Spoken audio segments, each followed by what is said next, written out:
नमस्कार दोस्तों, स्वागत है आपका मैथ्स मैजिक पे। चलते हैं आज हम लोग पार्ट 5 की तरफ। पार्ट 4 तक ऑलरेडी क्लास हो चुका है। यदि क्लास वो अटेम्प्ट आप लोग नहीं किए हैं तो बहुत ही महत्वपूर्ण सेशन था मेरे दोस्त, वो जाके अटेम्प्ट कीजिए आने वाले एग्जाम के दृष्टिकोण से। ठीक है, तो जो आपके आने वाले एग्जाम्स हैं उसमें वो सवाल आपको देखने को मिल सकते हैं। 100% एक ना दो सवाल आपको देखने को मिलेगा। ठीक है, तो आप लोग सेशन 4 जरूर अटेम्प्ट कर लीजिएगा। टोटल हम लोग 25 प्रश्न करते हैं और आज से ये 25 प्रश्न कर रहे हैं मेरे दोस्त। जो आपका 4 बजे सेशन, जो ग्रुप डी जॉब 2025 में मोस्ट इंपोर्टेंट प्रश्न जो लेके आते थे, जो पूछा गया था, उसको भी प्रश्न इसमें से कुछ प्रश्न इन्वॉल्व कर दिए गए हैं, इंक्लूड कर दिए गए हैं। ठीक है, कि जो भी महत्वपूर्ण हो तो ग्रुप डी वाले बच्चे के लिए भी ये संतुष्टि भरी क्लास होनी चाहिए। ठीक है, तो चलते हैं, बिल्कुल सिलेक्शन वाले प्रश्न दिए जाएंगे मेरे दोस्त। एनटीपीसी सीबीटी 2 का एग्जाम हो चुका है, तो ये यूजी जो होने वाला एग्जाम उसके दृष्टिकोण से भी महत्वपूर्ण है। और सीबीटी 2 का जो आपके प्रश्न पेपर जो मैथ का जो लेवल था मेरे दोस्त, किस प्रकार मैथ पूछा गया है उस प्रकार भी प्रश्न सेट किए गए हैं। ठीक है, तो लास्ट में वो प्रश्न भी आपको देखने को मिल जाएंगे। तो लास्ट में सेशन पे बने रहिएगा मेरे दोस्त। ए टू जेड एक या दो प्रश्न आपके एग्जाम में पक्की है। ठीक है, चलते हैं, हमको बिल्कुल लेंदी प्रश्न को सॉल्व नहीं करना है, वो प्रश्न सॉल्व करते हैं मेरे दोस्त। उस तरह तैयारी करवाते हैं दोस्त कि जो भी एग्जाम्स में 10-15 मिनट तैयारी आपका बच सके, समय बच सके। समझ रहे हैं, वो जो समय बचाएगा आपका वो मैथ बचाएगा, और दूसरा कोई सब्जेक्ट नहीं बताएगा, वो मैथ आपका समय बचाएगा। जितना जल्दी मैथ आप सॉल्व कर सकते हैं। तो सेशन से जुड़ गए हैं तो आप लोग लाइक जरूर कर दीजिएगा। चैनल पे न्यू है तो चैनल को सब्सक्राइब करके बेल आइकन ऑल पे क्लिक कर दीजिएगा। इससे होगा क्या, कोई भी जॉब रिलेटेड नोटिफिकेशन हो या क्लास का कोई भी इंपॉर्टेंट पीडीएफ हो मेरे दोस्त, या कुछ भी नोटिफिकेशन के रूप में हो, तो आपको सबसे पहले आप तक नोटिफिकेशन के रूप में पहुंचाए। ठीक है, तो चलते हैं, क्विकली अपडेट्स के लिए आप लोग टेलीग्राम चैनल से ज्वाइन हो जाइएगा। मैथ एक्सप्रेस नाम से सीरीज चलता है मेरे दोस्त। टोटल ये 5वां सीरीज है, 4 क्लास ऑलरेडी हो चुका है। सभी एग्जाम्स के दृष्टिकोण से महत्वपूर्ण है। जितने भी गवर्नमेंट एग्जाम मैथ पूछा जाता है सबसे दृष्टिकोण से महत्वपूर्ण है। ठीक है, तो चलते हैं सीधे नंबर 1 की तरफ। ये सीजीएल में पूछा गया प्रश्न है मेरे दोस्त। रेलवे में भी हालांकि पूछे थे, ऐसा मत बोलिएगा कि एसएससी में पूछ दिया है तो ये सवाल मेरे लिए नहीं। ऐसा गलत बात है कि हो सकता है एसएससी से ही सवाल उठा के रेलवे हर एक साल न्यू जो पैटर्न लाते हैं मेरे दोस्त, एसएससी सीजीएल से ही, एसएससी सीएचएसएल हो गया, एसएससी एमटीएस हो गया, यही से भी उठा के प्रश्न को ये इंक्लूड करते हैं हर एक साल। ठीक है, तो चलते हैं, हम लोग बिल्कुल आसान तरीका से हर एक प्रश्न को करेंगे। लास्ट तक बने रहिएगा, आपको मजा आ जाएगा लास्ट तक। ठीक है, एक दो प्रश्न आपको तो कंफर्म में देखने को मिल सकते हैं। तो पहले प्रश्न में बोले गए हैं, सरल कीजिएगा ten square theta minus sine square theta बेटे 2 प्लस टेन स्क्वायर थीटा और प्लस कॉट स्क्वायर थीटा का मान कितना होगा। ठीक है, तो यदि इस प्रकार प्रश्न आपके एग्जाम हॉल में गलती से भी देखने को मिल गए तो आपको कुछ नहीं करना है, थीटा का मान 45 डिग्री रख देना। ठीक है, तो इसको आप प्रूव कर सकते हैं ना मेरे दोस्त। जैसे मान के चलिए थीटा का वैल्यू इसमें हम पुट कर दिए, तो जो भी मान इसका निकल के आएगा, तो इन चारों ऑप्शन में वो मान जिसमें एक हूबहू मान निकल के आएगा वो आपका सही आंसर होगा। समझ गए, तो यदि थीटा का मान पुट करें तो चलते हैं थीटा का मान पुट करने की ओर। तो टेन स्क्वायर टेन 45 डिग्री का मान क्या हो जाएगा, 1 होता है ना। 1 का स्क्वायर कीजिएगा तो 1 होगा। 1 माइनस साइन 45 डिग्री का मान 1/√2, कहीं ना कहीं ये 1/2 हो जाएगा। ठीक है, 2 बेटे प्लस टेन 45 डिग्री का मान 1 हो जाएगा। 1 का स्क्वायर कीजिएगा तो 1 ही होगा। प्लस कॉट 45 डिग्री का मान मेरे दोस्त 1 ही होता है, इसका भी स्क्वायर कीजिएगा तो 1 ही हो जाएगा। तो यहाँ पे सॉल्व करने के बाद आपको पता चला कि इसका वैल्यू 1/8 के बराबर आ जाएगा। किसका वैल्यू, इसका वैल्यू। ठीक है, यानी जो ऊपर में दिए गए हैं सरल कीजिए, उसका वैल्यू 1/8 आ जाएगा मेरे दोस्त। तो चारों ऑप्शन में थीटा का मान 45 डिग्री रखने पे किसका वैल्यू 1/8 के बराबर होगा, वो आपका सही आंसर होगा। तो मान रखते हैं हम सेक में, रखते हैं सेक 45 का मान क्या होता है मेरे दोस्त, √2।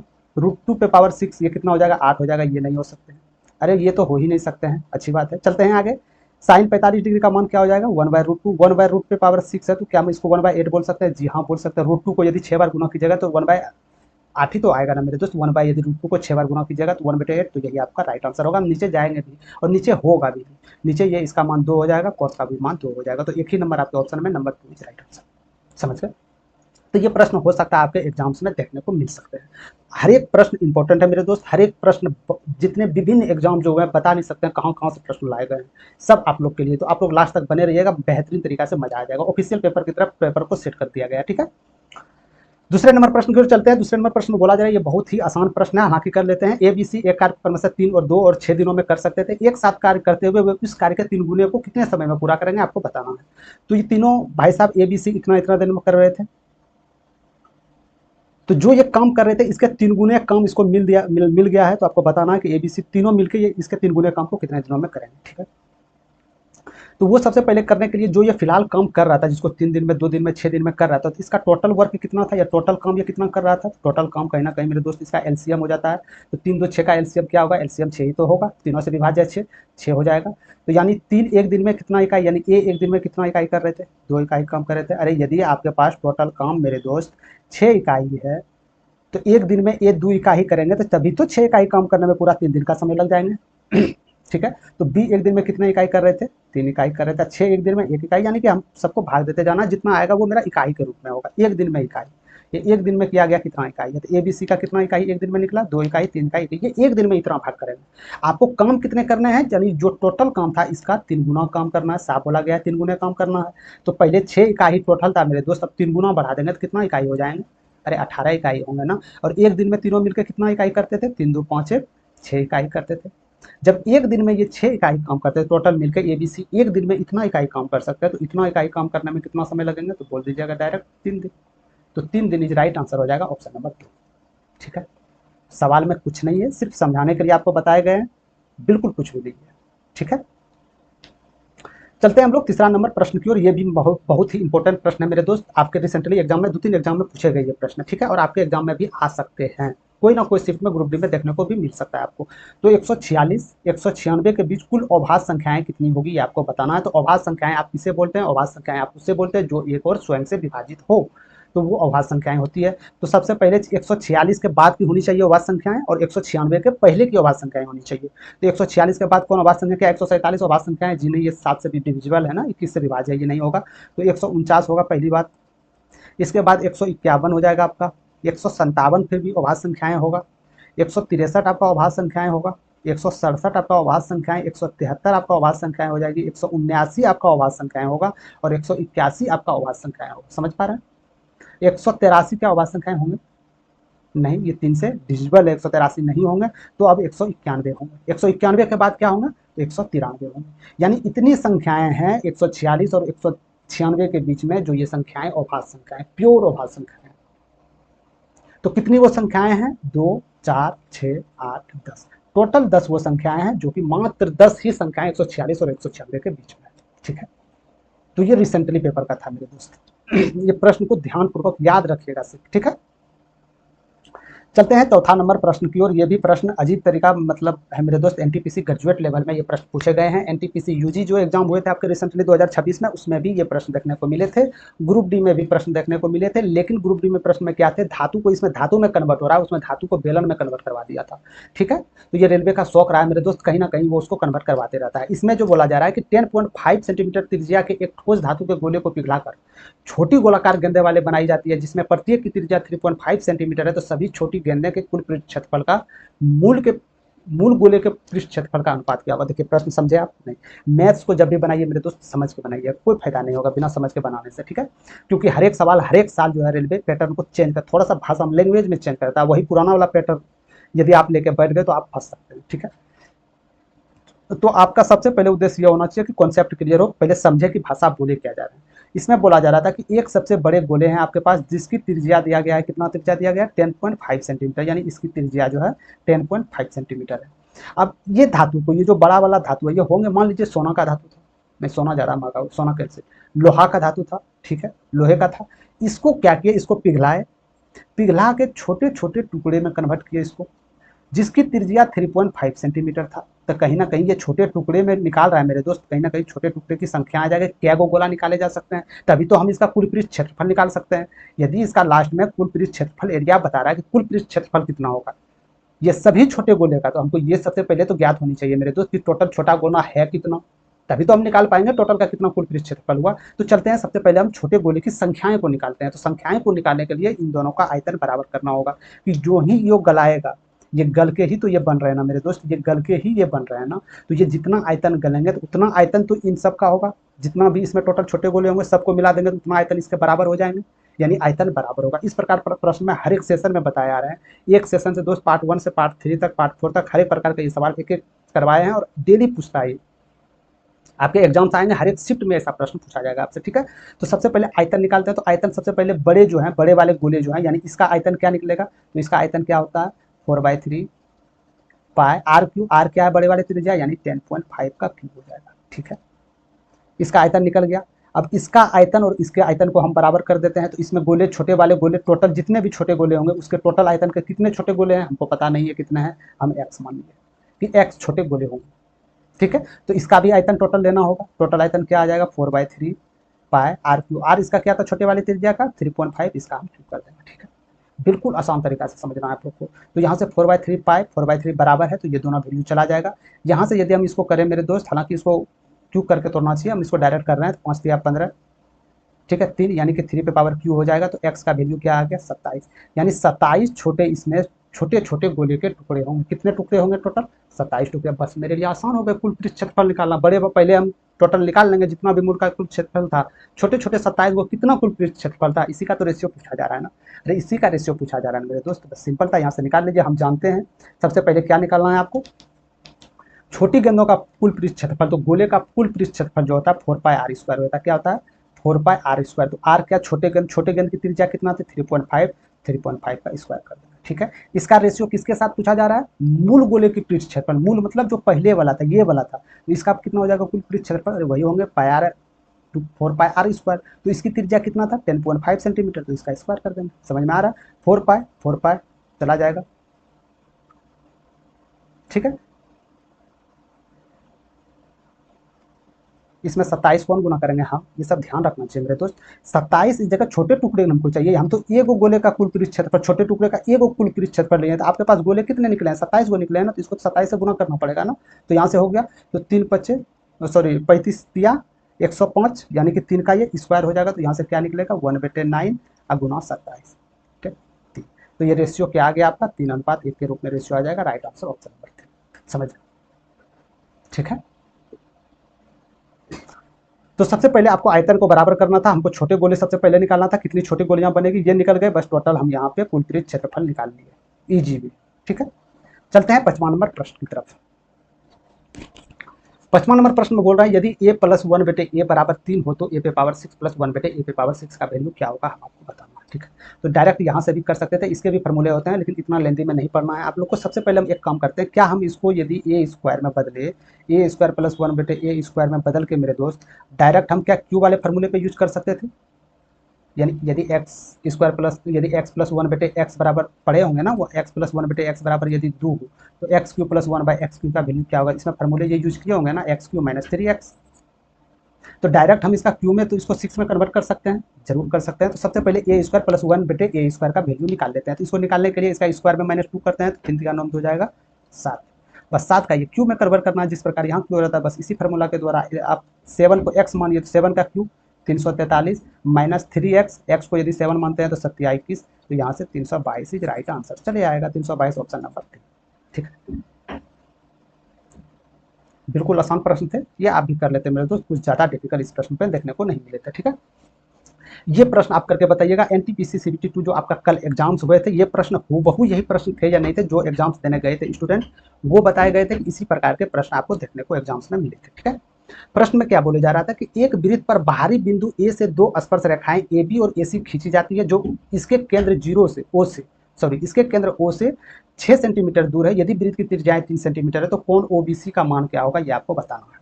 तो सबसे पहले इस प्रकार सवाल में हम चलते हैं डायग्राम की ओर। पहले एक बोला गया था आपके पास एक सेंटर वाला वृत्त है, जिसका कोई सेंटर है, जिसको O0 के नाम से जाना गया है। ठीक है, ए से 2 स्पर्श रेखाएं निकलती है जो ए बी और सी पे खींची जाती है, यानी ए मान लेते हैं कहीं ना कहीं यही होंगे।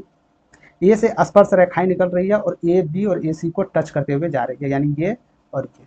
तो ये हम मान लेते हैं बी, ये मान लेते हैं सी, कोई दिक्कत नहीं है, कोई दिक्कत नहीं है। ठीक है, और सेंटर से ए के बीच की जो दूरी है, ये दूरी दिया गया है कितना 6 सेंटीमीटर। ठीक है, यदि वृत्त की त्रिज्याएं 3 सेंटीमीटर, वृत्त की त्रिज्याएं क्या होता है, जो सेंटर से परिधि के बीच की दूरी हो। कहीं ना कहीं यदि हम ये मिला दें मेरे दोस्त, ये भी तो सेंटर होगा इसका, अरे ये भी तो इसका सेंटर होगा, त्रिज्या होगा। सेंटर से परिधि के बीच की दूरी तो त्रिज्या आप बोलते हैं, तो कहीं ना कहीं ये त्रिज्या हो जाएगा, ये भी त्रिज्या होगा।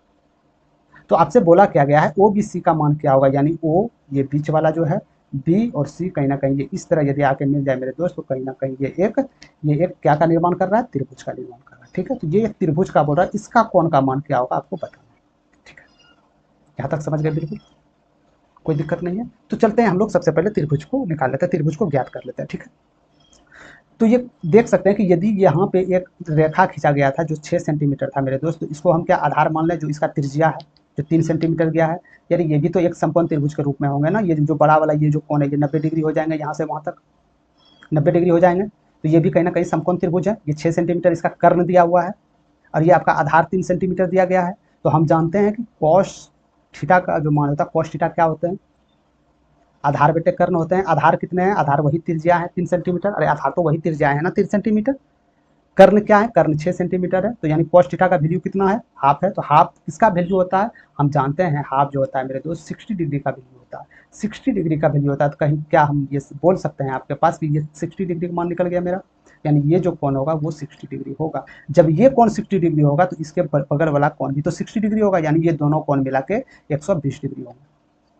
समझ गए, ये दोनों कोण मिला के 120 डिग्री होंगे। तो आपसे ये कोण पूछा गया, यदि ये 120 डिग्री होंगे तो ये दोनों कोण कितने कितने होंगे, हम जानते हैं त्रिभुज के तीनों कोणों का योग 180 डिग्री होता है। एक डिग्री यदि एक कोण 120 डिग्री है तो शेष क्या बच गए आपके 60 डिग्री। 60 डिग्री दोनों में डिवाइड हो जाएंगे, यानी 30 डिग्री इसका हो जाएंगे और 30 डिग्री इसका हो जाएंगे। तो यही तो पूछा जा रहा है, ओ बी सी का कितना एंगल होगा, 30 डिग्री होगा। सोचने वाली बात ही नहीं है, यहाँ से इजी में निकाल सकते हैं। आपको समझाने के लिए थोड़ा प्रोसेस किए, ठीक है। तो बहुत अच्छे तरीका से आप निकाल सकते हैं, इतना कोई झमेला बात नहीं है। ये प्रश्न देख के अचानक आप ऐसे मन में बिठा लीजिएगा कि नहीं ये प्रश्न नहीं होंगे यार, इसको छोड़ दीजिए, तो वो प्रश्न नहीं होंगे। तो इस प्रकार प्रश्न आए, डायग्राम को एक बार बनाने की कोशिश कीजिए। यदि डायग्राम आप बनते हैं, आधा प्रश्न को सॉल्व आप वहीं कर देते हैं, ठीक है। चलते हैं हम लोग आगे प्रश्न की तरफ। ये भी प्रश्न बहुत ही मस्त प्रश्न है मेरे दोस्त। इस प्रश्न में बोला गया है कि एक नाव धारा के अनुकूल, धारा के अनुकूल मतलब धारा किसको बोलते हैं आप, बहाव जो होता है, जिसको आप बोलते हैं ना कि धारा के अनुकूल, धारा जो चल रहा है, जो रेत जो चलता है, पानी जो स्पीड यदि ऊंचाई से नीचे की ओर गिरती है तो जो ऊपर वाला फ्लो होती है ना, उसी को आप धारा बोलते हैं, ठीक है। तो धारा के अनुकूल एक निश्चित दूरी 6 घंटे में तय करती है, ठीक है। यानी धारा के साथ जा रहा है, पानी के बहाव की गति के दिशा में जा रहा है, तो इसको हम डाउन की दिशा में बोल देते हैं, क्योंकि स्पीड ज़्यादा होगा डाउन होगा, ठीक है। और धारा के प्रतिकूल प्रारंभिक बिंदु वापस आने में 8 घंटे लगते हैं, यानी धारा के विपरीत जा रहा है, इधर नाव जा रही है इधर, तो कहीं ना कहीं हम इसको अप दिशा में बोल देते हैं, यानी ये डाउन हो गई ये, ठीक है। यहाँ तक समझ गए।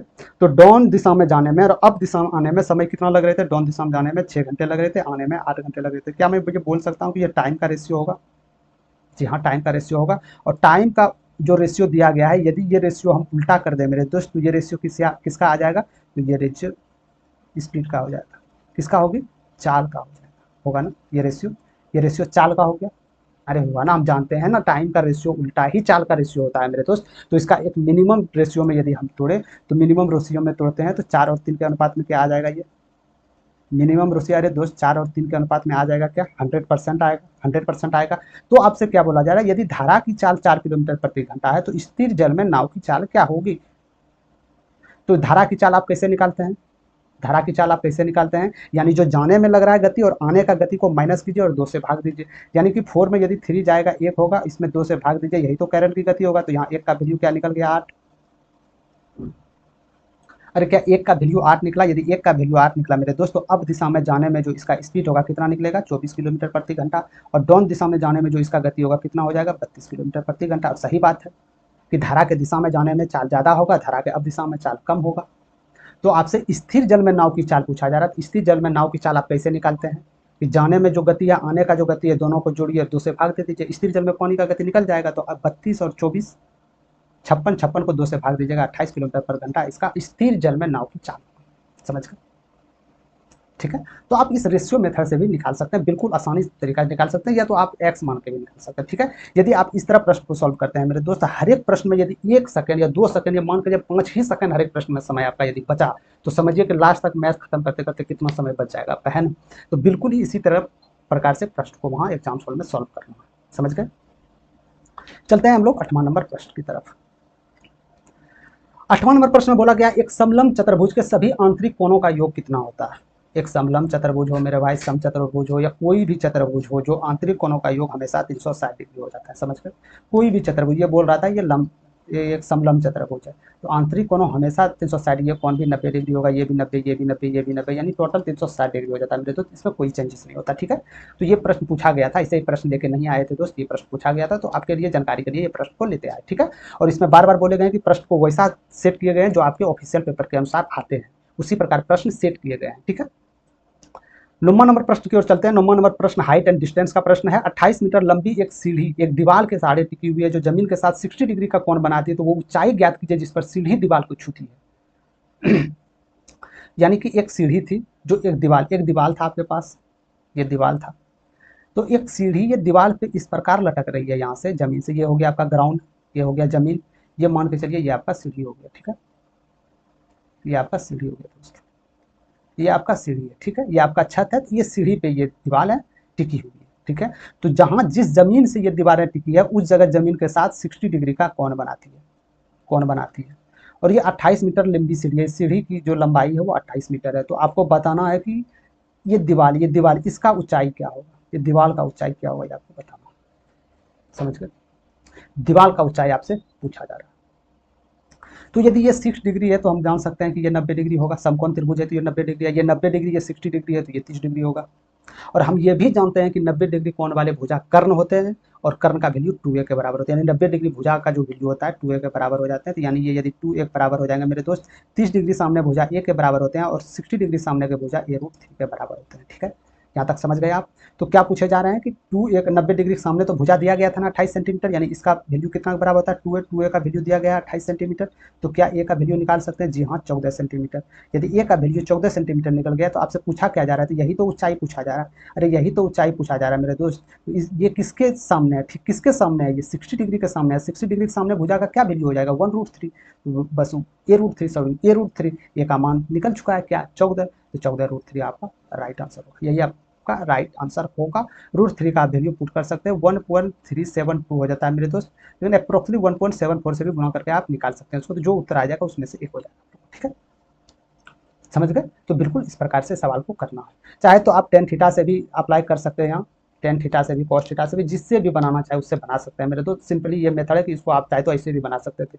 टेन भी नहीं उठाने का आवश्यकता था, 90 डिग्री हम चाहते हैं, हाँ 90 डिग्री 2 है, यानी ए का वैल्यू 14 हो गया, a√3 हो गया, 14√3 जो आंसर होगा वही होगा। समझ, चलते हैं आगे प्रश्न की तरफ। ये एज का प्रश्न है मेरे दोस्त, हर एक चैप्टर से आपको प्रश्न इसमें देखने को मिलेगा, हर एक चैप्टर से, चाहे वो एज हो, एवरेज हो, चाहे वो कोई भी एडवांस में हो, या 2D हो या 3D हो, हर एक चैप्टर से एक प्रश्न देखने को इसमें आपको मिल सकते हैं। ठीक है, ज्यामिति से कुछ ज़्यादा प्रश्न आपको 2-3 प्रश्न देखने को मिल सकते हैं, क्योंकि एनटीपीसी का जो एग्जाम हुआ उसमें एडवांस थोड़ा सा कुछ ज़्यादा देखने को, कैलकुलेटिव सवाल आपके प्रश्न में आ रहे थे। ठीक है, 10वां नंबर प्रश्न में क्या बोले जा रहा है? 3 वर्ष पहले 6 सदस्यों वाले एक परिवार की औसत आयु 19 वर्ष थी। तब एक लड़का का जन्म हुआ और परिवार की औसत आयु आज भी वही है जो 3 वर्ष पहले थी। तो लड़के की आयु कितनी है? यानी 3 वर्ष पहले 6 सदस्य, कितने सदस्य थे? 6 सदस्यों के परिवार की औसत आयु 19 वर्ष थी। 3 वर्ष पहले, तो इसका वर्तमान क्या हो जाएगा? 22। तो 6 सदस्यों की औसत आयु कितनी होगी? औसत आयु का योग कितनी होगा? यानी 6 से गुना कीजिए, 6 दूनी 12, 6 दूनी 12 1 13, यानी कि टोटल इतना साल हो जाएगा। 6 आदमी का योग का आयु का योग 132 साल हो जाएगा, होगा ना 132 साल। तब एक लड़का का जन्म हुआ और परिवार का औसत आयु आज भी उतनी ही है जो 3 साल पहले थी। 3 साल पहले क्या थी? 19 थी। अरे 19 ही थी ना 3 साल पहले मेरे दोस्त। लेकिन अब परिवार में कितने सदस्य हो गए? 6 पहले थे, एक जन्म ले लिया, 7 सदस्य हो गए। तो 7 की आयु यदि 7 की औसत आयु यदि 19 साल है, तो औसत आयु और कितने साल से कितने सदस्य थे उसको गुना करेंगे तो टोटल आयु का योग निकल जाएगा। तो टोटल आयु का योग क्या निकलेगा? 9 7 63 3 6 7 10 7 6 33, यानी जो पहले 132 साल का होता था अब 7 गो कैंडिडेट मिलकर कितना साल का हो जाएंगे? 133 साल का हो जाएंगे। तो आयु कितना इंक्रीज हुआ एक आदमी बढ़ने पे? 1 साल का हुआ। तो यही तो निकालना है, 1 year is right answer, option number 4। समझ गए? ठीक है, ये प्रश्न किसी प्रश्न में रखा जाता है मेरे दोस्त। ठीक है, चलते हैं 11 नंबर प्रश्न की तरफ। 11 नंबर प्रश्न आपके परसेंटेज का प्रश्न है। एक गांव के निवासियों में से 10% के हैजा से मृत्यु हो गई। ठीक है, किसी कारण दहशत, जिससे कारण दहशत फैल जाती है और जिसके दौरान शेष निवासियों में से 25% गांव छोड़कर चले जाते हैं, तब जनसंख्या घटकर 4050 रह जाती है। तो मूल निवासियों की संख्या ज्ञात कीजिए, क्या होगी? एक गांव था जिसमें कि 10% कारण किसी कारण हैजा बीमारी के कारण मृत्यु हो गया। वहां पे पूरा अफवाह फैल गया कि नहीं भाई यहाँ रहिएगा तो मृत्यु हो जाएगा। तो उसके वजह से, डर के वजह से 35% गाँव छोड़कर चले गए। तब जनसंख्या 40,050 सब जाने के बाद रह गया। तो आपको बताना है कि पहले कितना आदमी थे, टोटल पहले गाँव में कितने आदमी थे। तो मान लेते हैं पहले हम X आदमी थे, 10% हैजा के कारण मृत्यु हो गया था, तो शेष गाँव में कितने आदमी बचे होंगे? 9/10। 25% ये गाँव छोड़ के चले गए, यानी कि 25 का वैल्यू 1/4, 1/4 यानी 4 में से 1 चले गए तो क्या बचे? 3, 4 में 3 बचे तो 3/4 बचे। अरे इसी का तो मिला के 4050 आदमी बचे, यानी इसका वैल्यू बराबर हो जाएगा। तो बराबर होने का मतलब है 9 से कटाइए, 9 चौके 36, 9 पचे 45 और 3 से कटाइएगा 150, 150 से x का वैल्यू 6000 निकल जाएगा। यानी कि गांव में आदमी छोड़ने से पहले, हैजा के मरने से पहले टोटल 6000 इसमें आदमी थे। कितना थे आदमी total? 6000। Option number 2 is right answer. ठीक बहुत ही इजी प्रश्न थे, इसमें भी ज़्यादा सोचने की बात नहीं है। 12 नंबर प्रश्न कीजिएगा, एनटीपीसी यूजी 2026 में जो हुए थे CBT 1, उसमें पूछे गए प्रश्न। ठीक है, तो इस प्रश्न को बना सब सकते हैं मेरे दोस्त, नहीं समझे? प्रश्न लेके आ रहे हैं, बना कोई भी सकते हैं, बनाना इंपॉर्टेंट बात नहीं है। ये बार बार बताना है, बनाना इंपॉर्टेंट बात है, बना तो कोई भी सवाल सकते हैं। कि समय रहते आप प्रश्न को कैसे करते हैं कि आपके एग्जाम्स में समय बचाया जा सके, क्योंकि टाइम यदि आप मैथ्स में बचाते हैं तो और भी सब्जेक्ट में आप टाइम दे सकते हैं। बार बार हम ये बात बता रहे हैं, यदि आप टाइम बचा लेते हैं एग्जाम हॉल में, तब आपको कहीं भी परेशानी कोई भी सब्जेक्ट में नहीं, क्योंकि साइंस मेरे दोस्त ऐसा है, साइंस में यदि जितना टाइम दीजिएगा, जितना रिकॉल कर पाइएगा, उतना ज़्यादा आप आंसर दीजिएगा, ठीक है। तो मैथ्स और रीजनिंग को आपको खास करके मैथ्स में टाइम बचाना बहुत जरूरी है, जो कि हम डेली 11 बजे सेशन में ये बताते आ रहे हैं। इसमें से जितने प्रश्न सॉल्व करवाए हैं मेरे दोस्त, इसमें से कौन प्रश्न पे आप बता सकते हैं कि नहीं इस प्रश्न में लेंदी आप सॉल्व हो गए? कोई भी प्रश्न ऐसा बता सकते हैं कि नहीं ज़्यादा लगा उस समय? यदि ये तो हम समझाने के लिए थोड़ा सा 1 मिनट या 1.5 मिनट लग सकते हैं, बाकी बात खुद बनाइएगा तो इतना भी समय नहीं लगेगा, ठीक है। तो जितना भी प्रश्न हम कोशिश कर रहे हैं 1 मिनट या 1.5 मिनट के अंदर वो प्रश्न को सॉल्व हो सके, जो कि 30 मिनट या 25 मिनट में आप मैथ्स को पूरी तरह खत्म कर सकें। समझ रहे हैं आप? ठीक है। तो बिल्कुल 11 बजे सेशन आप लोग जुट जाइएगा, डेली 11 AM पे, यानी 11 बजे सवेरे ये सेशन मिलेगा। यहाँ से आप लोग के मैथ्स में जो भी डर है वो पूरा क्लियर हो जाएगा, ठीक है। तो चलते हैं हम लोग 12 नंबर प्रश्न की ओर। निम्नलिखित में से कौन सी संख्याएं 68 से विभाज्य है, ये आपको बताना है, ठीक है। कौन सी 4 संख्याएं दी गई है, इसमें से बताना है कौन सी संख्याएं 68 से विभाज्य नहीं है। यानी ऑप्शन से पता चल रहा है कि इसमें 2 ऐसी संख्याएं हैं जो 68 से विभाज्य नहीं है। कोई भी संख्या यदि 68 से विभाज्य है मेरे दोस्त, तो क्या मैं बोल सकता हूँ कि वो संख्या 4 और 17 से भी विभाज्य होगा? क्योंकि 7, 4 और 17 का जब आप मल्टीपल करते हैं तो ये 68 के बराबर हो सकता है, हो जाएगा। तो क्या मैं बोल सकता हूँ कि वो संख्या 4 और 17 से भी डिविजिबल होगा? 100% होगा। और 4 से पहले हम चेक कर लेते हैं कि 4 से कौन संख्या विभाज्य है या नहीं है। और विभाजकता का नियम आपको पता रहनी चाहिए। 4 से विभाजकता का नियम ये कहता है कि कोई भी संख्या की इकाई 2 डिजिट यदि 4 से कट रहे हैं तो वो संख्याएं पूरी तरह 4 से कट जाएंगे। या तो 2 डिजिट कटने वाली रहना चाहिए या 2 को जीरो रहनी चाहिए, ठीक है।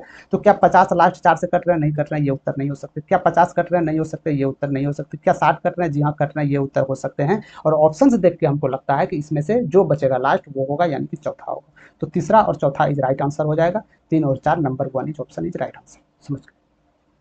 तो आपको 68 से भाग देने नहीं लग जाना एग्जाम में। यही बोले जाते हैं ना, कुछ मेथड होते हैं मेरे दोस्त, सवाल को जिस मेथड से वो बने उस मेथड से भी बनाइएगा, समय कहीं ना कहीं बचत होगा आपका, ठीक है।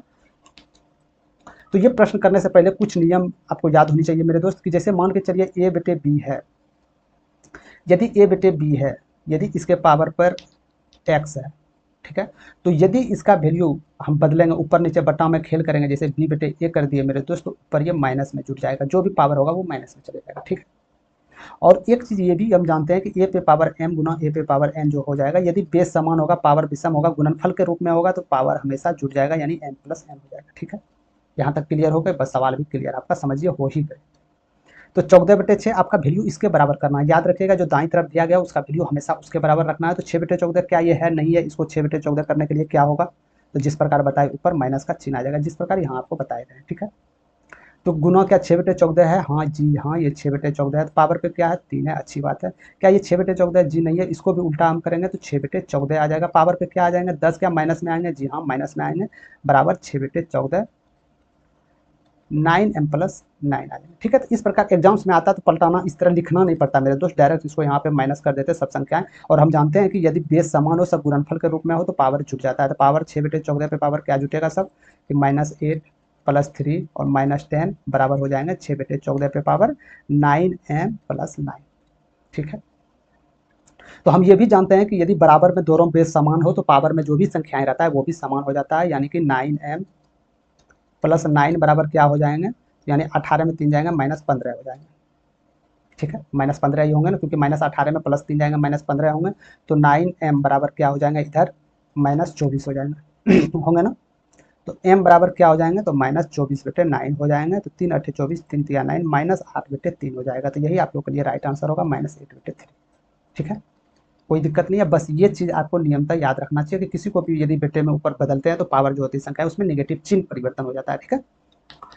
चलते हैं हम लोग 15 नंबर प्रश्न की ओर। ये सामान्य ब्याज पर 2 वर्षों में साधारण ब्याज 56 रुपये और कंपाउंड इंटरेस्ट 58 रुपये है, तो मूलधन क्या होगा? आपको मूलधन बताना है, ठीक है।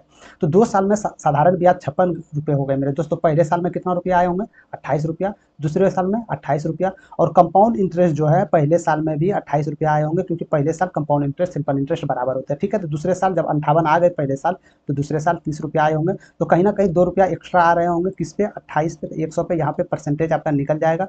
तो कितना आ जाएगा, 3 से जा रहे हैं क्या, जी नहीं, 3 से नहीं जा रहा, सॉरी 2 है ना, 2 पे हो जाएगा। तो 2 से ये 14 बार में जा रहे हैं, तो 50/7%, ये इसका इंटरेस्ट निकल गया पहली साल का, 50/7%, ठीक है। तो 50% 7% इंटरेस्ट निकला मेरे दोस्त। तो इसका वैल्यू किसके बराबर है, 50/7% बराबर 28%, ठीक है।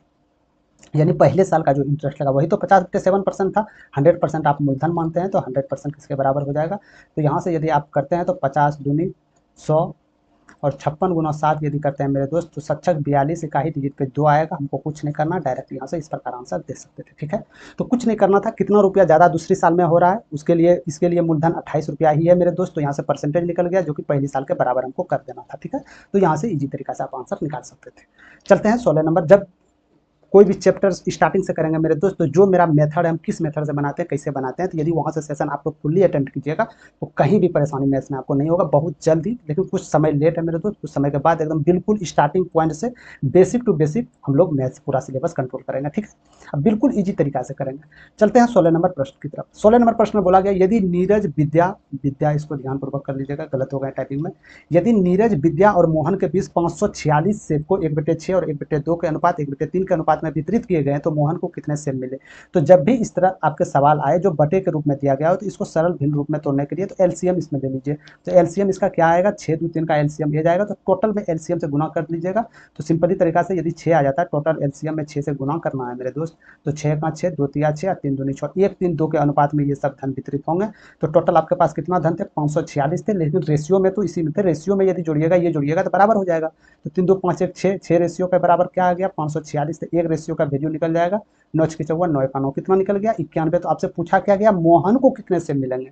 तो मोहन का रेशियो क्या था, मोहन क्या लास्ट वाले थे, जी हाँ 2 के रेशियो में थे। तो 9 दूनी 18, 182 सेब मिलेंगे मोहन को। तो राइट आंसर ऑप्शन नंबर 2, ठीक है। इसी इजी प्रश्न थे, सिर्फ उसको आपको बांटना थे। 17 नंबर प्रश्न में क्या बोले जा रहे हैं, 17 नंबर प्रश्न में बोले जा रहे हैं मेरे दोस्त, कुछ छात्रों की आयु वर्षों में इस प्रकार दी गई है, 22 वर्ष, 23 वर्ष, 26 वर्ष, 28 वर्ष, 24, 29, 23 इस प्रकार है, ठीक है। तो छात्रों की माध्यक आयु क्या होगी, याद रखिएगा, माध्यक आयु बोला गया, माध्य आयु नहीं बोला गया कि जो आप जोड़ के सबसे भाग दे दीजिएगा, ठीक है। तो माध्यक आयु क्या बोला जाता है, माध्यक आयु आप कैसे निकालते हैं, तो जो दी गई संख्याओं, जो आपके पास पहले दी गई संख्याओं को, उसको आरोही क्रम में लिखिए, छोटा से बड़ा क्रम में लिखिए, और जो छोटा से बड़ा क्रम लिखने के बाद जो बीच में संख्या आएगी वही आपका माध्यक होगा। तो सबसे पहले हम यहाँ देख लेते हैं कि n का मान कितना, क्या सम आ रहा है या विषम, यानी कि नंबर ऑफ संख्याएं सम आ रहा है कि विषम आ रहा है। यदि विषम आ रहा है तो बीच वाले संख्याएं होगी, यदि सम आ रहा है तो 2 गो संख्याएं बीच में आएगी जो सम में आएगा, यदि तो 2 गो आएगी तो दोनों को जोड़कर 2 से हमको भाग दे देना, यानी कि कहने का मतलब है बीच वाला ही निकालना। तो टोटल कितना हो जाएगा देख लेते हैं पहले, 1 2 3 4 5 6 7 8 9 10, यानी 10 संख्याएं, यानी कि सम मान है, सम मान है तो 2 संख्याएं बीच में आएगी, कौन आएगी, पांचवा संख्या आएगा और छठा संख्या आएगा, तब ना 4 गो इधर भी होंगे, 4 गो इधर भी होंगे, टोटल 10, यानी पांचवा बटे छठा संख्या जोड़ के 2 से भाग देना है, ठीक है। आरोही क्रम में पांचवा और छठा, तो यहीं से डायरेक्ट लिखना नहीं है आपको एग्जाम्स पेपर में मेरे दोस्त, इसको लिखना नहीं है, जिस प्रकार बताएं सिर्फ संख्या को काउंटिंग करना है। 10 हो गए तो हमको पता है पांचवा और छठा होगा, तो आरोही क्रम से हम पांचवा देखते हैं इसमें से कौन होगा। तो सबसे छोटी संख्या 22 है, तो 1 22 21 है, सॉरी 21 है, 21 है कहीं और क्या नहीं है। तो इससे बड़ी वाली संख्या कौन सी होगी, 22 2 3 4 5, पांचवा संख्या क्या निकला आपका 24, पांचवा संख्या 24 है। छठा संख्या हम और एक देख लेंगे, तो इससे ठीक ऊपर में जाएंगे, यानी 24 से 25 जाएंगे, 25 है क्या, जी हाँ। तो छठा संख्या क्या निकला 25, इसको जोड़ के 2 से आपको भाग देना है, तो क्या हो जाएगा आपके पास 49/2, 49/2 का मान क्या हो जाएगा 24.5। तो यही आपको क्लियर राइट आंसर होगा 24.5, ऑप्शन नंबर 2, ठीक है। तो इस प्रकार सवाल को आपको वहाँ पे, अब ये नहीं कि एग्जाम्स हॉल में आए तो आप पहले सबसे पहले क्या करने लगे 21 लिखते हैं, अब इसके बाद क्या होगा 22 होगा क्या, जी हाँ 22 होगा, फिर 22 लिखते हैं, फिर 23 क्या, 23 है, एक, इस तरह नहीं करना, ठीक है। तो डायरेक्ट सबसे पहले आप नंबर देखिए सम है या विषम संख्याओं में। तो यदि मान के चलिए नंबर ऑफ संख्याएं सम में, तो यानी 2 को बीच में, यदि विषम में रहता तो जो बीच में रहता वो हम दे सकते थे। यदि सम है तो यानी 2 संख्या आएगा, 2 संख्या कौन संख्या आएगा, पचमी और छठी, बस आरोही क्रम में पचमी और छठी देख के आप इसे संभाल सकते थे वो, ठीक है। तो थोड़ा थोड़ा समय बचा के मेरे दोस्त इकट्ठा समय बचता है। यदि आप सोचते हैं कि नहीं एक ही प्रश्न में आपका समय बहुत ज्यादा बच जाएगा, वैसा नहीं होता, समय सब प्रश्न में थोड़ा थोड़ा कटौती करना पड़ता है, ठीक है। 18 नंबर प्रश्न की ओर चलते हैं। 18 नंबर प्रश्न में बोला गया कि ए और बी के बीच की दूरी 530 किलोमीटर है। ए से नाविक 37 किलोमीटर प्रति घंटा की चाल से बी की ओर जाता है और 77 किलोमीटर घंटा की चाल से ए पर वापस आता है। नाविक का औसत चाल क्या होगा ये आपको बताना है, लगभग दशमलव में आपको बताना है क्या होगा। तो हम आपको बताएं मेरे दोस्त, औसत चाल 2 तरीका से आप निकाल सकते हैं। औसत चाल एवरेज स्पीड आप दो तरीका से निकाल सकते हैं। यदि दूरी असमान हो, यदि मेरे दोस्त दूरी असमान हो तो आप औसत चाल निकालने के लिए सिर्फ एक ही चीज का उपयोग करते हैं, कुल चली गई दूरी अब बेटे कुल समय। समझ में आया? कुल कितना चले, क्योंकि दूरी असमान रहेगा तो अलग अलग चाल से चलेंगे वो, है ना। यदि दूरी समान हो मेरे दोस्त तो औसत गति जो होगा 2xy बेटे xy के बराबर होगा, जहां की x और y आने और जाने का स्पीड है। समझ गए? तो क्या दूरी बराबर है इसके लिए? जी हाँ, 530 किलोमीटर दूरी तो है, लेकिन दूरी सेम दूरी है, जाएगा भी 530 किलोमीटर, आएगा भी 530 किलोमीटर, तो औसत दूरी क्यों ना हम इसके द्वारा निकाल लें। तो क्या बोला जाता है, 2x क्या है 37, y क्या है 77। अब बेटे इनको जोड़ देना है, 37 और 77 को एक्स वाई है ना, 7 7 14, 1 7 3 10 11 यानी 114। तो दो बार में कितने बार में जा रहा है, 58 बार में जा रहा है। तब बस यहाँ से 37 गुना 77 बेटे 58 कर दीजिए, आंसर आप लोग के सामने चले आएगा।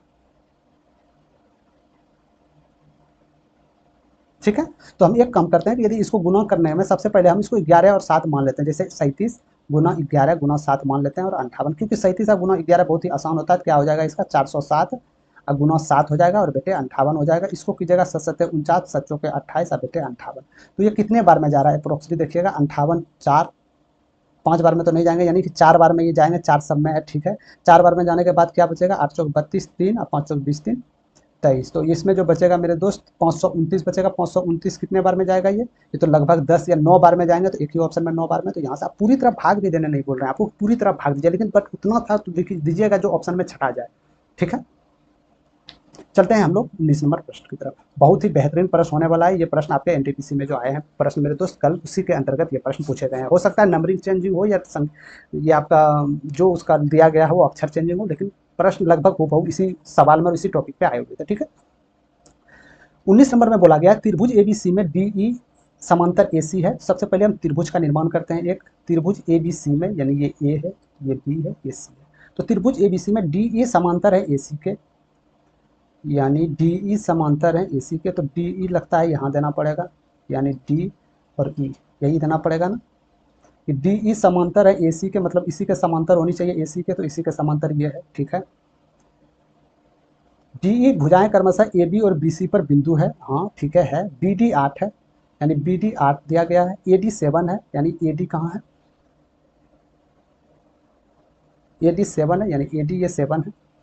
तो बी डी ई का क्षेत्रफल का समलंब, बी डी ई का क्षेत्रफल यानी किसका क्षेत्रफल बोला, बी डी ई यानी इसका क्षेत्रफल, इसी का क्षेत्रफल ना, बी डी ई, हाँ इसका क्षेत्रफल का समलंब और समलंब ए डी ई सी के क्षेत्रफल का अनुपात, यानी ये वाला समलंब यानी इसका क्षेत्रफल का अनुपात पूछ रहा है आपसे।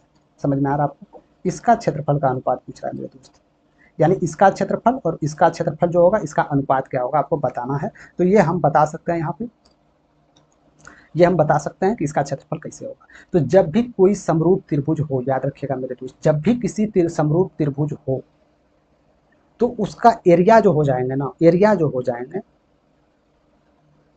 उनके भुजाओं के वर्गों के समानुपाती, यानी इनके बराबर हो जाएंगे। जैसे ये समरूप त्रिभुज है ना, दोनों ये समरूप त्रिभुज है, तो इसका एरिया जो हो जाएंगे, इसका एरिया जो हो जाएंगे मेरे दोस्त, यदि इसका जो एरिया जो हो जाएंगे तो ये जो भुजा दिया गया ना इसके स्क्वायर के बराबर हो जाएंगे।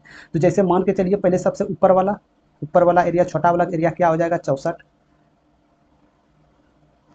और टोटल बड़ा सा निकाल लेते हैं। यदि बड़ा में से ये छोटा को माइनस कर देंगे तो ये वाला आ जाएगा। तो सबसे पहले हम त्रिभुज बी डी ई और त्रिभुज बी ए सी का हम क्षेत्रफल निकाल लेते हैं। तो यहाँ से क्या निकल जाएगा, एक सेकंड के लिए लिख देते हैं कि त्रिभुज बी डी एफ का क्षेत्रफल क्या हो जाएगा 64। अब बेटे त्रिभुज ए बी सी का यदि हम क्षेत्रफल निकालें तो क्या हो जाएगा 15 15 हाँ 225।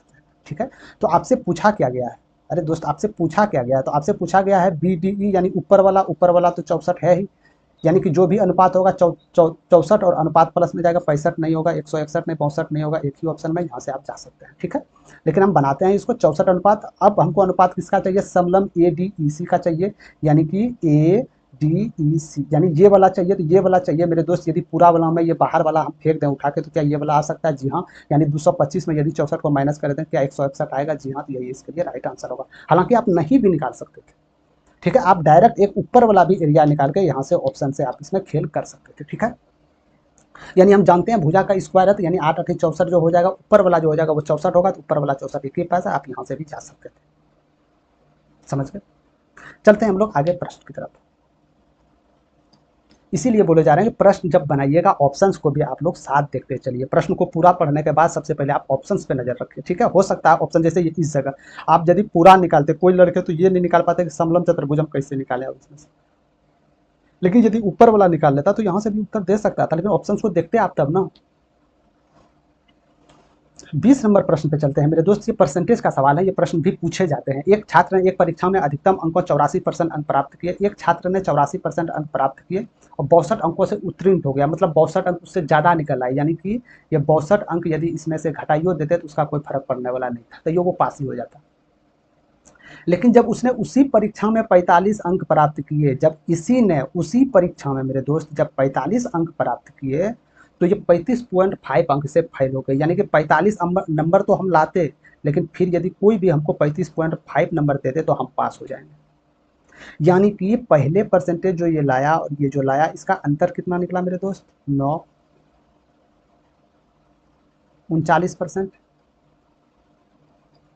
क्या मैं बोल सकता हूँ कि 39% का जो वैल्यू होगा, ये जो नंबर जो ज़्यादा लाया और ये जो नंबर जो कम लाया, इसके योग के बराबर होगा, यानी कि 5 2 7 और 6 3 9.5 के 97.5 के बराबर हो जाएगा। क्या इतना आप बोल सकते हैं? क्या आप इतना मान सकते हैं? यदि वो 84 नंबर आया, 62 नंबर अधिक प्राप्त हुआ, यानी 62 नंबर वो दे भी देता तो फर्क नहीं पड़ता। एक नंबर एक एग्जाम में वो 45% एग्जाम लाए, जो कि इतने ही मार्क के थे, 45% अंक लाया और 35 नंबर वो 35.5 नंबर के लिए बेचारे फेल कर गए, यानी वो नंबर मिल जाते तो वो पास कर जाते। यानी कि इसका जो 62 नंबर एक्स्ट्रा जा रहा है, इसके लिए जा रहा है, यानी ये दोनों का योग जो होगा इसके अंतर के बराबर हो जाएगा। 100% हमेशा आपका सिलेबस का अंतर होता है, या कोई भी चीज़ का 100% उसका मुद्दल होता है, ठीक है। इतना बात आप मान लिए यहाँ से। तो 100% का वैल्यू क्या होगा आपको यहाँ से निकालना होगा। तो 13 से जाते हैं, 13 39, 13 सत्ते 91, 13 पचे 65, ठीक है। 3 से 3 दूनी 6 और 3 पचे 15, तो टोटल यहाँ से देख सकते हैं 250 नंबर का टोटल प्रश्न था, ठीक है। 250 नंबर का पूरा प्रश्न था। चाहे तो आप इसको ऑप्शन से भी बना सकते थे, दूसरे मेथड से भी बना सकते थे, सबसे बेस्ट मेथड आपका दोस्त यही रहने वाला है, ठीक है। समझ गए।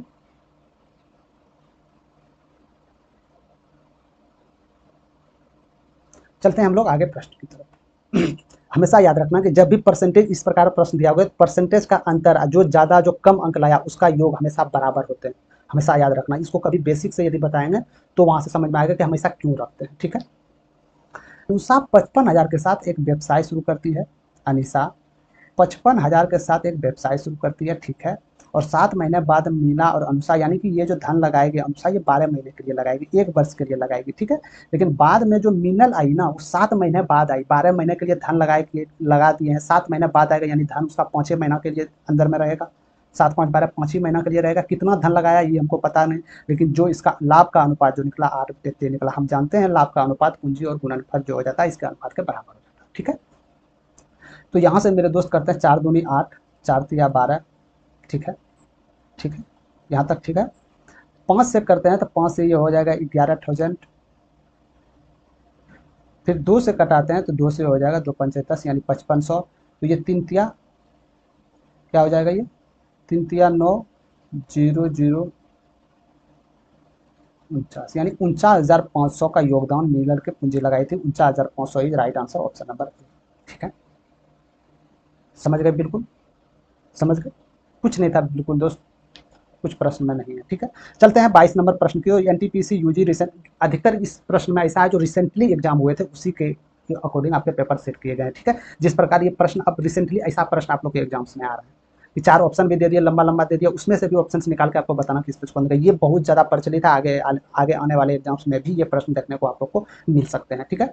तो 22 नंबर प्रश्न की ओर चलते हैं। 22 नंबर प्रश्न में बोला गया, निम्नलिखित में से कौन सा त्रिभुजों के गुणधर्म नहीं है? इसमें से कुछ कौन सा ऐसा है जो त्रिभुज के बारे में गलत है, उसमें त्रिभुज में नहीं होते हैं क्या? चलिए हम लोग प्रश्न को देखते हैं, आंसर की ओर, ऑप्शन की ओर जाते हैं। क्या एक त्रिभुज के तीनों कोनों का योग हमेशा 180 डिग्री होता है? क्या जी हाँ होता है, ये सही है, 100% सही है। एक त्रिभुज जो है दोस्त, एक त्रिभुज के तीनों कोनों का योग 180 डिग्री होता है, हम जानते हैं होता है, ठीक है।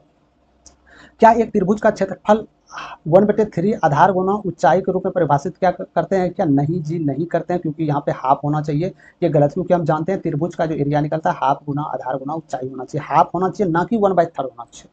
ठीक है, यानी दूसरा नंबर कथन गलत है। और ऑप्शन में एक ही नंबर बोल रहे थे, कौन सा कथन गुणधर्म नहीं है, तो डायरेक्ट हम यहाँ से भी जा सकते थे, आगे की ओर भी चेकिंग हम नहीं करते। ठीक है, हालांकि आगे की ओर एक झलक मार लेते हैं। एक त्रिभुज का परिमाप उसके तीनों भुजाओं के लंबाइयों को योग के बराबर किया जाता है क्या? जी हाँ, यानी इसका परिमाप यदि निकालना है तो ये भुजा का जितनी लंबाई दिया गया था इसका योग कीजिएगा तो उसका परिमाप निकल जाएगा। एक त्रिभुज के बाहरी कोण उसके सम्मुख अंतःकोणों का योग हमेशा, जी हाँ, हमेशा बराबर रहते हैं। ठीक है, तो 22 नंबर का राइट आंसर 2 हो जाएगा। चलते हैं हम लोग आगे प्रश्न की तरफ।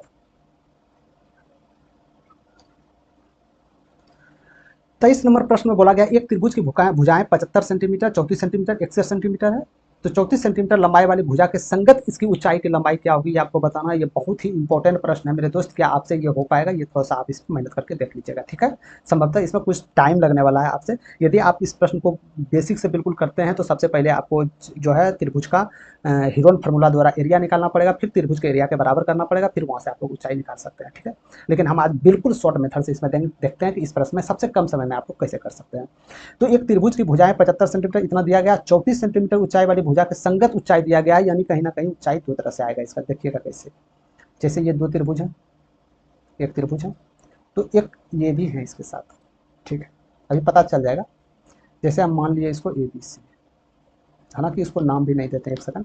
तो सबसे लंबी भुजा हम जानते हैं कर्ण का होता है, सबसे लंबी जो भुजा लंबाई कर्ण का होता है, तो ये 75 था, 34 था, तो यानी कि ये आधार 34 था, और दिया गया था 61 जो था इसका, 61 जो था जो आपका इसका ये वाला भुजा था। ठीक है, और आपसे ये पूछा जा रहा था इसके संगत ऊंचाई का मान कितना होगा, ये पूछा जा रहा था ये भुजा कितना होगा। तो सबसे पहले ये भुजा निकालने के लिए मेरे दोस्त सबसे पहले ध्यानपूर्वक सुनिएगा। हम एक सेकंड के लिए भूल जा रहे हैं, एक सेकंड के लिए हम भूल जा रहे हैं कि इस जगह कोई संख्या भी, इस जगह कुछ होगा, भूल जा रहे हैं हम। तो कहीं ना कहीं ये बीच वाला जब यदि मिटा देंगे हम, त्रिभुज का ये रूप निकलेगा जो कि 75 इधर होगा। ठीक है, और इस जगह कुछ तो होगा। और ट्रिपलेट आप आराम से पढ़े होंगे मेरे दोस्त, ट्रिपलेट का अनुपात तो आप पढ़े होंगे। क्या कहता है ट्रिपलेट का अनुपात, कि यदि ये 4 है, यदि ये 4 है तो ये 100% 5 और ये 3 होंगे। ट्रिपलेट का यही नियम बोलता है, यदि ये 5 है तो ये 100% है, 3 या 4 रहे होंगे। कैसे? पाइथागोरस नियम से अप्लाई करके, कि लंबाई का स्क्वायर प्लस आधार का स्क्वायर कीजिएगा तो वो कर्ण के स्क्वायर के बराबर चले जाएगा। तो ट्रिपलेट जो होता है सबसे मिनिमम वाला ट्रिपलेट कितने होते हैं, यदि ये 5 होते हैं, ये 3 होते हैं, ये 4 होते हैं, यानी कि ये इसका स्क्वायर, ये लंब का स्क्वायर और आधार के स्क्वायर के योग के बराबर 5 का स्क्वायर हो जाता है, यानी 5 4 3 आप बोल सकते हैं कि ट्रिपलेट का मिनिमम अनुपात हो जाएगा 5 4 3। ठीक है, तो यदि ये कर्ण, ये भी तो कर्ण है, यदि ये कर्ण 75 हैं होंगे, हम एक अनुमान लगाते हैं कि 75 का ट्रिपल में क्या क्या आ सकते हैं। तो 75 आ सकते हैं, तो 15 5 75, तो 4 का वैल्यू 60 आ जाएंगे और इसका वैल्यू 45 आ जाएंगे। तो सपोज डेट के लिए हम मान लिए कि यदि ये 75 था तो ये 60 था, ये 60 होगा, तो ये नीचे वाले जितना भी बेस होगा ये 45 होगा, 45 हो जाएगा, 34 ऑलरेडी है तो जो बचेगा इसमें चलेगा, इतना बात मानते हैं हम। ठीक है, तो ये ट्रिपलेट के अनुसार हम यहाँ से बनाने का कोशिश किए। अब इसको प्रूव कैसे करना है कि जो हम 75 का ट्रिपलेट फिट किए वो चीज़ यहाँ पे सही है, 100% सही है। तो यहाँ पे देख सकते हैं कि ये भी तो एक त्रिभुज का निर्माण कर रहा है मेरे दोस्त, ये भी तो एक त्रिभुज का निर्माण कर रहा है, ये तो इसके लिए कर्ण है, ये लंब है, ये आधार ये आधार है। तो यानी कि हम जानते हैं कि लंब का स्क्वायर और आधार का स्क्वायर यदि कर्ण के स्क्वायर के बराबर हो रहा है तो समझ लेंगे हम 100% ये ट्रिपलेट सही था। तो लंब क्या है, 60 है, तो यानी 60 का स्क्वायर, आधार कितनी है, 11 है, यानी 11 का स्क्वायर, बराबर कर्ण क्या है, कर्ण 61 है, तो 61 के स्क्वायर के बीच बराबर आनी चाहिए। यदि इसके बराबर क्या है, जी हाँ है, तो इसका मतलब जो ट्रिपलेट हम फिट किए थे ये 60 डिग्री ही आ जाएंगे। हालांकि इसका स्टार्टिंग में उत्तर आप लोग के लिए आ गए थे। ठीक है, लेकिन यहाँ से प्रूव करने के लिए आप लोग को बताया गया है। तो इस प्रकार भी प्रश्न इसको बनाए जा सकते हैं, या तो इसको सबसे पहले दूसरे रूप में बनाना चाहते हैं। सबसे पहले मेरे दोस्त अर्ध परिमाप निकालिए आप, A B plus B C बटे 2, अर्ध परिमाप निकल गया, यानी एस का वैल्यू निकल गया। अब आप हीरोन का फार्मूला सूत्र लगाइए, एस इंटू एस माइनस ए माइनस बी जो लगाते हैं, तो इसका एरिया निकल जाएगा, और इसका एरिया जो है टोटल त्रिभुज के एरिया के बराबर कर दीजिए, यानी हाफ गुना आधार गुना ऊंचाई। इसमें आधार आपका निकल जाएगा, हाफ हो जाएगा, तो जो ऊंचाई का मान निकलेगा टोटल एरिया के बराबर कर दीजिएगा तो वो आ जाएगा। ठीक है, तो आपको करना है मेरे दोस्त कि आप इसको किस प्रकार से बनाने की कोशिश करते हैं। ठीक है, तो ये आपके लिए सबसे बेस्ट मेथड है, ट्रिपलेट मेथड। कुछ ट्रिपलेट हैं उसको याद रखना, यदि 75 का ट्रिपलेट आपको नहीं भी मालूम था तो ये छोटा सा ट्रिपलेट में आप उसको फिट भी कर सकते थे, वीडियो पुट भी कर सकते थे। ठीक है, समझ गए।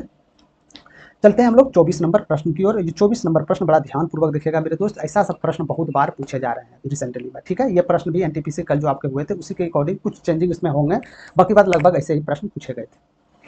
तो 24 नंबर प्रश्न में क्या बोले जा रहे हैं, एक परीक्षा में 9 छात्रों द्वारा प्राप्त अंक दिया गया है। आप लोग के 9 छात्र थे, कितना कितना नंबर लाया इसमें आपको दिए गए हैं। तो अंकों का बहुलक और औसत अंक से अधिक प्राप्त करने वाले छात्रों की संख्या कितनी होगी, पहले ये बताना है। तो सबसे पहले हम औसत अंक पहले हम बहुलक देख लेते हैं। क्या देख सकते हैं कि बहुलक यदि ऐसा कोई चीज़ आ जाए जो चारों ऑप्शन में भिन्न हो, ये तीनों ऑप्शन से एक ऑप्शन में छापने में आसानी मिल जाए, तो बहुलक जो सबसे बार रिपीट होगा, साफ साफ यहाँ से दिख रहा है मेरे दोस्त कि 7 सबसे बार रिपीट हो रहा है, 7 3 बार रिपीट हो रहा है ना, और कोई 3 बार रिपीट हो रहा है नहीं, यानी बहुलक तो 7 होगा, यानी बहुलक 8 नहीं होगा, तो यानी ये नहीं होंगे, 2 नंबर नहीं होंगे, 3 नंबर नहीं होंगे, इसका बहुलक भी 8 है, ये 3 नंबर भी नहीं होंगे, ये नहीं होंगे, ये नहीं होंगे, ठीक है। तो अब बहुलक 7 1 या 4 में कोई एक आपका हो सकता है, ठीक है।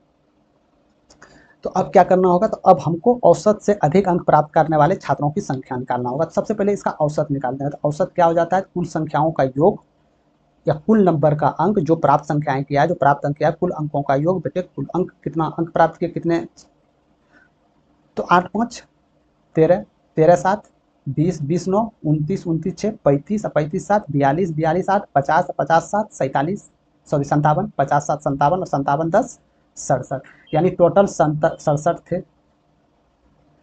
कितने टोटल सब्जेक्ट थे, 1 2 3 4 5 6 7 8 9 थे, तो 9 से भाग, तो क्या आ जाएगा, 9 सत्ते 63 दशमलव 9 चौके 36, यानी 7.4 के आसपास इसका आ रहा है औसत। अब हमको ये चेक करना है कि औसत से किसका नंबर ज़्यादा है, यानी 7.4 से किसका नंबर ज़्यादा है।